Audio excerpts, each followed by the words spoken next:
ជំរាបសួរពុកម៉ែបងប្អូនទាំងអស់គ្នាសូមស្វាគមន៍មកការវិភាគតម្លៃហាងចេញមាសប្រចាំថ្ងៃប្រហ័សទី4ខែមិថុនាឆ្នាំ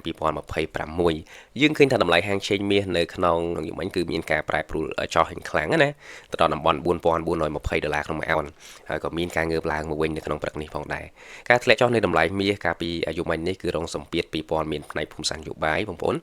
បន្ទាប់ពីរងហើយនៅសហរដ្ឋអាមេរិកបានផ្អាកការចរចាហើយបាទក៏មានការប៉ះទង្គិចគ្នាផ្នែកយោធាអីខ្លាំងផងដែរដោយអ៊ីរ៉ង់បានវាយប្រហារដោយប្រើប្រាស់ drone ក៏ដូចជា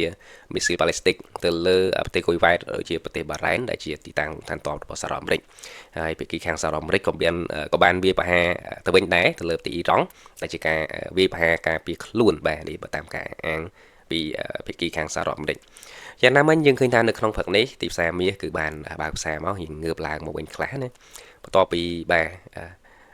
លីបង់ត្រូវបានផ្អាកពីការវាយប្រហារពីខាងអ៊ីស្រាអែលបន្ទាប់ពីមានការចរចាត្រីភាគីនៅសហរដ្ឋអាមេរិកបាទអញ្ចឹងវាថមថយនៅកម្ដៅបន្តិចហើយអាចនឹងវិលទៅរកការចរចាវិញរវាងសហរដ្ឋអាមេរិកហើយនិងអ៊ីរ៉ង់អញ្ចឹងយើងមកមើលហាងឆេងមាសបន្តនៅក្នុងថ្ងៃនេះតាមបែបបច្ចេកទេសចង់ដឹងថាតើមាសនឹងមានបំរែបំរួលបែបណាអាចនឹងមានការកើនឡើងទៅវិញឬក៏យ៉ាងណាហើយយើងអាចធ្វើការទិញឡើងបានដែរឬទេនៅក្នុងថ្ងៃនេះបាទអញ្ចឹងយើងចូលទៅមើលការវិភាគតាមបែបបច្ចេកទេសទាំងអស់គ្នាបាទអញ្ចឹងសម្រាប់បច្ចេកទេសយើងចាប់ផ្ដើមមើល time frame 4ម៉ោងទៅបងប្អូនបកគោ time frame 4ម៉ោងយើងឃើញថាមាសបច្ចុប្បន្ននេះគឺស្ថិតនៅក្នុងលំហូរចុះណាបាទអត់ទាន់មានសញ្ញាណាមួយបង្ហាញពីការផ្លាស់ប្ដូរទំនោរទៅជាឡើងវិញទេបាទអញ្ចឹងវាលេងនៅក្នុងលំហូរនឹងឯងប៉ុន្តែខ្ញុំឲ្យបងប្អូនសង្កេតមើលបច្ចុប្បន្ននេះមានកម្លាំងទិញឡើងនេះបងប្អូនឃើញទេបកគោ4ម៉ោងមុននេះគឺបានបិទពីកម្លាំងទិញខ្ពស់បាទកម្លាំងទិញខ្លាំងវាបិទ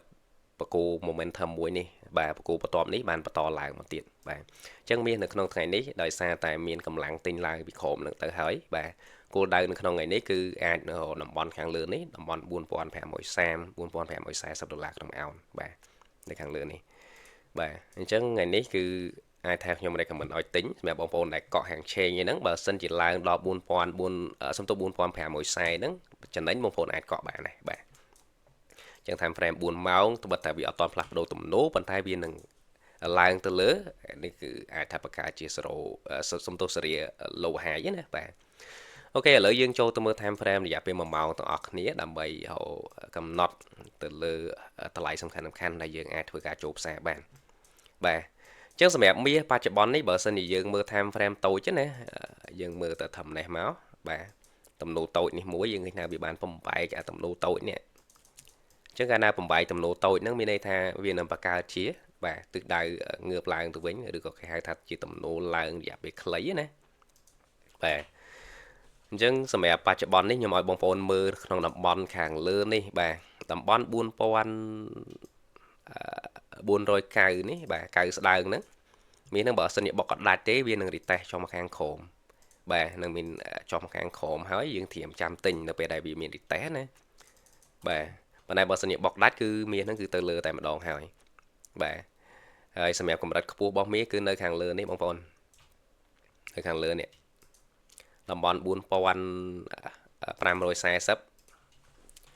ខ្ញុំសូមដាក់ជាតំបន់ខ្ពស់តែម្ដងទៅបាទតំបន់ខ្ពស់ក៏ជា target របស់យើងដែរបងប្អូនបាទតំបន់ខ្ពស់4,540ជាមធ្យម4,540ណាហើយសម្រាប់កម្រិតទាបបងប្អូនខ្ញុំឲ្យមើលកម្រិតទាបគឺកម្រិតទាបការពីផឹកមិញនឹងឯងនេះជា daily low របស់វានៅ4,424បាទផឹកមិញនេះគ្រាន់តែបើកផ្សារមកគឺល្អចំខាងក្រោមហើយបានងើបឡើងវិញចឹងនេះកម្រិតខ្ពស់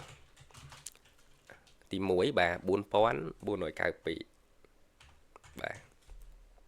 អានេះគឺកម្រិតទាបរបស់វាកម្រិតទាបក្នុងថ្ងៃនេះបាទ4,424ផ្លេចដាក់កម្រិតឲ្យបាទហើយតំបន់ដែលទិញបាទតំបន់ដែលទិញនេះបើសិនជាវាតេសចុះមកខាងក្រោមខ្ញុំឲ្យមើលតំបន់នេះតំបន់ហ្នឹងគឺជាតំបន់ដែលយើងអាចធ្វើការទិញឡើងពេលដែលវាបុកអត់ដាច់ណាចុះមករីតេសគឺអាចត្រៀមទិញពីតំបន់ហ្នឹងបាទ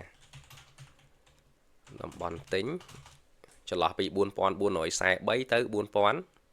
4,456 ចឹងយើងអាចទិញហើយប្រើ stop loss នៅក្រោមនឹងតិចមកឬក៏បើសិនជា stop loss ដែលសុវត្ថិភាពគឺយើងប្រើនៅកម្រិតទាបចាស់នេះកម្រិតទាបកាលពីព្រឹកមិញបាទអូខេអញ្ចឹងសម្រាប់មាសក្នុងករណីមួយទៀតបើសិនជាបំបាយកម្រិតទាបកាលពីព្រឹកមិញមាសហ្នឹងគឺនឹងមានការធ្លាក់ចុះទៅខាងក្រោមខ្លាំងដូចខ្ញុំជំរាបជូនក្នុងការ live ការប្រយុទ្ធមិញអញ្ចឹងអាចទៅកម្រិត4380ឬក៏4360ដុល្លារក្នុងអោនតែបើសិនជាបុកអត់ដាច់ទេមាសហ្នឹងគឺមានឱកាសទិញបាទនៅមានឱកាសទិញឡើងអញ្ចឹងជាពិសេសនៅក្នុងព្រឹកនេះបាទយើងមើលតំបន់សំខាន់4492នឹងឯងសម្រាប់បងប្អូនដែលជួញដូរខ្លីៗណាអាច sell បានមកដល់តំបន់ហ្នឹងបើបុកអត់ដាច់ទេមានសញ្ញា confirm ក្នុង time frame តូចណាមួយអាច sell ខ្លីៗបានប៉ុន្តែចូលដល់ទីផ្សារអឺរ៉ុបឬក៏ព្រឹកនេះបុកដាច់4492នឹងតែម្ដងមានតែចាំមើលក្នុងទីផ្សារអឺរ៉ុបទេតំបន់4540នេះគឺជាតំបន់មួយទៀតដែលយើងអាចធ្វើការទាមលក់ចុះមកខាងក្រោមវិញបាទទាមលក់ចុះមកខាងក្រោមវិញអញ្ចឹងសម្រាប់មាសខ្ញុំបញ្ជាក់បន្តិចបងប្អូននៅក្នុងថ្ងៃនេះបើសិនជាអត់មានព័ត៌មានអីថ្មីបន្ថែមទេមាសហ្នឹងគឺនឹងបន្តងើបឡើងទៅលើហើយបាទបន្តងើបឡើងទៅលើហើយកុំឲ្យមានព័ត៌មានដាក់សម្ពាធណាដោយបង្ហាញភាពតានតឹងនៅអ៊ីរ៉ង់នៅអីហ្នឹងគឺអាចនឹងដាក់សម្ពាធឲ្យមាសចុះប៉ុន្តែបើអត់មានព័ត៌មានអីថ្មីទេមាសហ្នឹងគឺនឹងបន្តឡើងទៅឯងព្រឹកហ្នឹងបាទហើយខ្ញុំបញ្ជាក់មួយទៀតមាសហ្នឹងនៅមានកម្រិតខ្ពស់មួយទៀតនៅតំបន់4575នេះបាទ4575ហ្នឹងមាសហ្នឹងតតែបំបែកតំបន់ហ្នឹងបានអាចថាផ្លាស់ប្ដូរទំនោរ time frame 4ម៉ោងណាអាចថាផ្លាស់ប្ដូរទំនោររយៈពេលមធ្យមអញ្ចឹងទៅលើក៏ទៅខ្លាំងដែរអាចមើលឃើញ4700 4800ជាពិសេសអាចនឹងទៅដល់5000ទៀតប៉ុន្តែលទ្ធភាពនេះតតែមានព័ត៌មានជំរុញដែរណាបានទៅដល់អញ្ចឹងចាំទៅបំបែកឬក៏ទៅដល់កម្រិតហ្នឹងចាំយើងបាទវិភាគបន្តទៀតអញ្ចឹងឥឡូវនេះយើងមើលចន្លោះជួញដូរយើងនឹងសិនទៅចន្លោះខ្លីចន្លោះពី4440ទៅ43ណាទៅ4492ចន្លោះរៀងវែងជាងហ្នឹងអាចទៅដល់4540បាទអញ្ចឹងថ្ងៃនេះខ្ញុំអាចថា recommend ឲ្យទិញមុនហើយការលក់ចោះបងប្អូនអាចចាំមើល confirm បន្ថែមបាទអញ្ចឹងសម្រាប់ការវិភាគទៅលើបច្ចេកទេសរបស់ខ្ញុំនៅក្នុងថ្ងៃនេះមានប៉ុណ្ណេះទេបាទសម្រាប់ព័ត៌មានផ្សេងឬក៏ការ update ទៅលើព័ត៌មានថ្មីបងប្អូនអាចតាមដាននៅក្នុងក្រុម Telegram របស់យើងបានហើយសម្រាប់បងប្អូនដែលចង់ចូលទៅលើក្រុម Telegram បាទយើងមានក្រុម2បាទក្រុម1គឺក្រុមទូទៅយើងបោះព័ត៌មានទៅ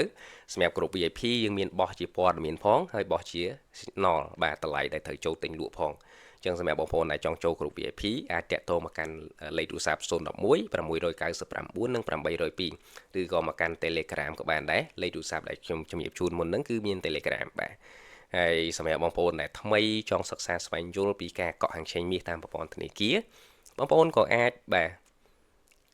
បើកគណនីបានហើយ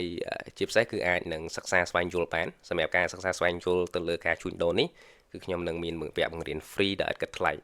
បងប្អូនអាចយកជាវីដេអូទៅរៀនផ្ទាល់ក៏បានឬក៏អាចនឹងសិក្សាតាមរយៈ online តាម Zoom ក៏បានដែរហើយជាពិសេសបើសិនជាចង់ដឹងលម្អិតចង់ដឹងពីទីតាំងរបស់ក្រុមហ៊ុនអីអាចជឿមកក្រុមហ៊ុនផ្ទាល់ក៏បានដែរយើងអាចជួបគ្នានៅក្រុមហ៊ុន BFH Capital បានបាទអញ្ចឹងសម្រាប់នៅក្នុងថ្ងៃនេះខ្ញុំមានប៉ុណ្ណេះទេបាទសូមអរគុណសូមគោរពលាបាទបើគណនីទិញលក់ហាងឆេងមាសឥឡូវនេះលោកអ្នកនឹងទទួលបានការបន្តបណ្ដាលនិងការប្រឹក្សាពីអ្នកជំនាញព្រមទាំងក្លាយជាសមាជិកនៅក្នុង Channel VIP ដែលគិតថ្លៃ